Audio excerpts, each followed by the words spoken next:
All right, welcome everyone. Thank you so much for coming to today's meeting. Some good news. I think we're in a really good position to get this thing done in this congressional session. So we've got the End Kidney Deaths Act that will save both lives and tax dollars. We have 50 organizations in total supporting the legislation. If you know of any organizations that we can approach, let's just keep bringing it on and increase that number. But I think 50 is a very respectable number. We have 37 co-sponsors, so we're up 7 co-sponsors since our last, I think 8 co-sponsors actually since our last meeting. I went to a political conference in DC, and I'm going to go to more political conferences. So up until this month, I've been mostly going to medical conferences, and now I've shifted gears. I think it's a smart move. I have 2 more political conferences coming up. And in the next couple weeks. At this conference, I had a chance to directly speak with Senators Booker, Gallego, and Murphy, as well as Representative Ryan. This is a picture of me with Representative Ryan. These were very short conversations, but quite productive. And then I got in touch with the offices afterward. We do have some barriers to progress, right? And so I just wanted to review these with you.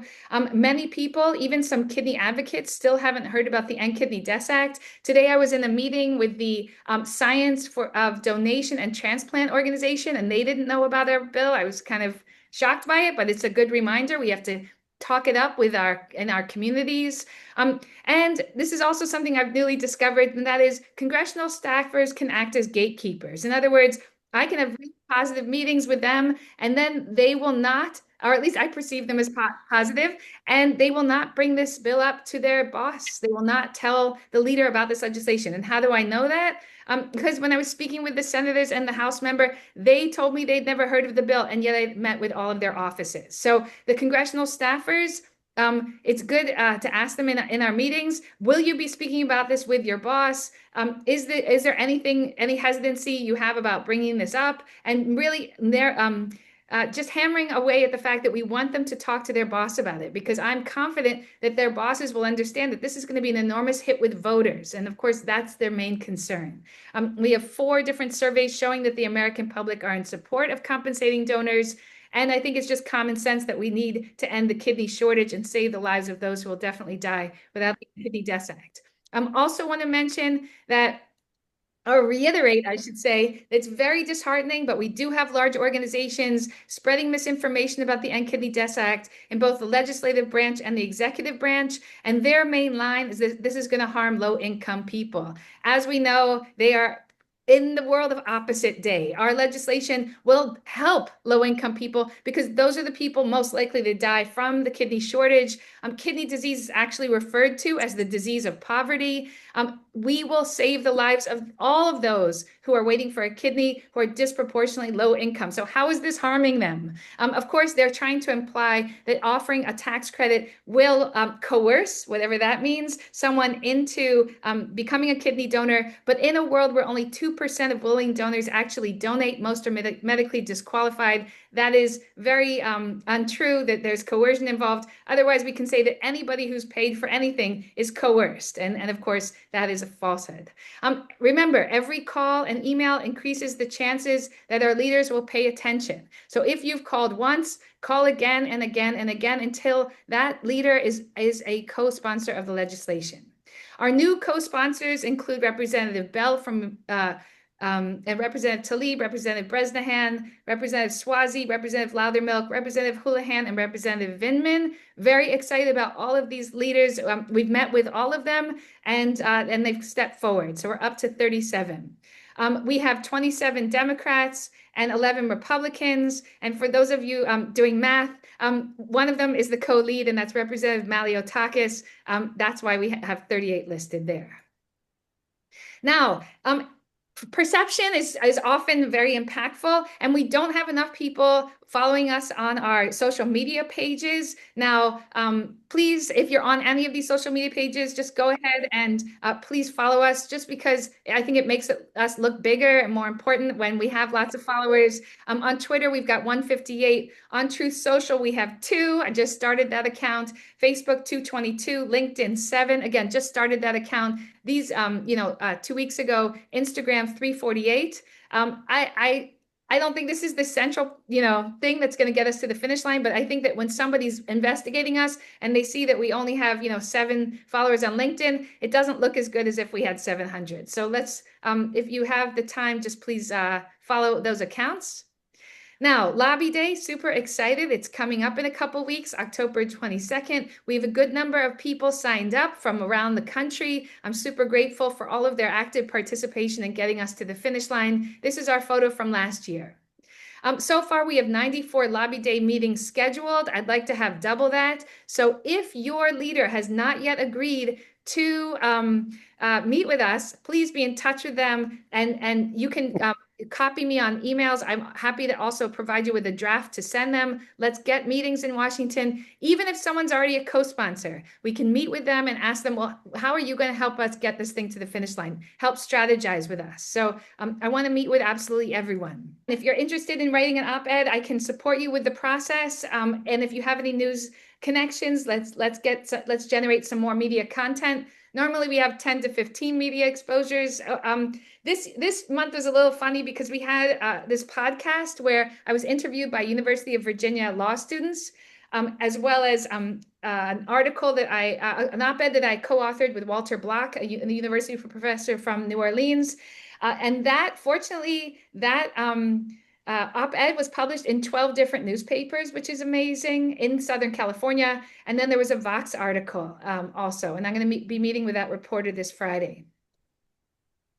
And this is something interesting that came to me, I think, through Frank McCormick and possibly Al Roth. When people are morally opposed to a practice, they often profess to be consequence insensitive. That is, they say that they think it ought to be prohibited regardless of the risks and benefits. Our opponents state that it is worse to compensate a donor for their work than for someone to die a preventable death. So, when it comes down to it, they think they are actually choosing death rather than choosing life in opposing our legislation.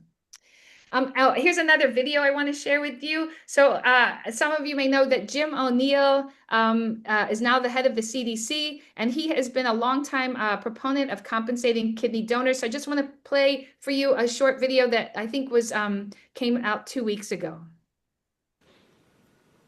Nearly 100,000 Americans are currently waiting for a kidney, but only 45,000 receive transplants every year. I want to stop there for a second. That's incorrect. 24,000 get a kidney transplant every year. He's talking about total organ donations annually. So there's a bit of an error there on his part.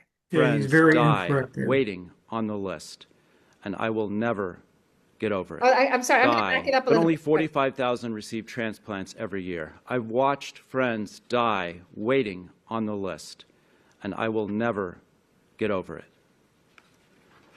We have a system for handling kidney failure from transplantation to dialysis, but it obviously has limits. One limit is a compromised immune system. Cadaver kidneys typically last 10 to 15 years and require immunosuppressive drugs that present significant health challenges. By closing one wound, we open another. Dialysis, too, takes a significant toll on the body and the mind. The process can be debilitating and exhausting. Patients are tethered to a machine, and their life revolves around the machine. That is one way to live, but we can build a better one. A single kidney transplant saves Medicare more than $500,000 in dialysis. It's good to have somebody in the administration who understands the seriousness of the crisis, as well as the potential cost saving. And the great news is that Scott Siskin has provided me with an enormous grant of $94,000. This will fund my salary until December of 2026, which is the end of the congressional session. It means that my job is secure and that we have 15 months left to save 100,000 lives. Let's do this. And this is just the write-up that he provided when writing about the $94,000 that he's going to provide for my salary. One interesting part is that he said the prediction markets are down to only 25% of the End Kidney Deaths Act getting passed this year. I didn't even know we were in the prediction markets, but I guess we are that famous. But I'm optimistic for 26, 27. In reality, we only have 26 for the congressional session when the congressional session ends. So there have been some people in the community who have generously donated, and I'm so grateful for it. And everyone who donates, I will make you a painting after the bill passes. I love to paint and draw. And so if you do continue to donate, and it's very much appreciated, those funds will go toward covering lobby day expenses, billboards, and advertising. So you might say to yourself, billboards, what are you talking about? So I'm going to be putting up billboards in New Jersey. This is one that is just a sample. I'm just playing around with different ideas. And at first, I thought I was going to aim for both Senators Booker and Kim, but after speaking with Senator Booker, I'm just going to aim the campaign Senator Booker to be our co-lead. For those of you who don't know, we have a Republican Senate co-lead, Senator Moran from Kansas. We do not yet have a Democrat co-lead, and it's super frustrating because we had a Democrat co-lead most of last year, but he didn't get reelected, Senator Casey from Pennsylvania. So I'm aiming it at Senator Booker. I'm also going to be putting up billboards in other states, but we're going to start first with Senator Booker. Here's another possible billboard. Senator Booker, lead the End Kidney Death Act, save 10,000 lives, save $4 billion every year.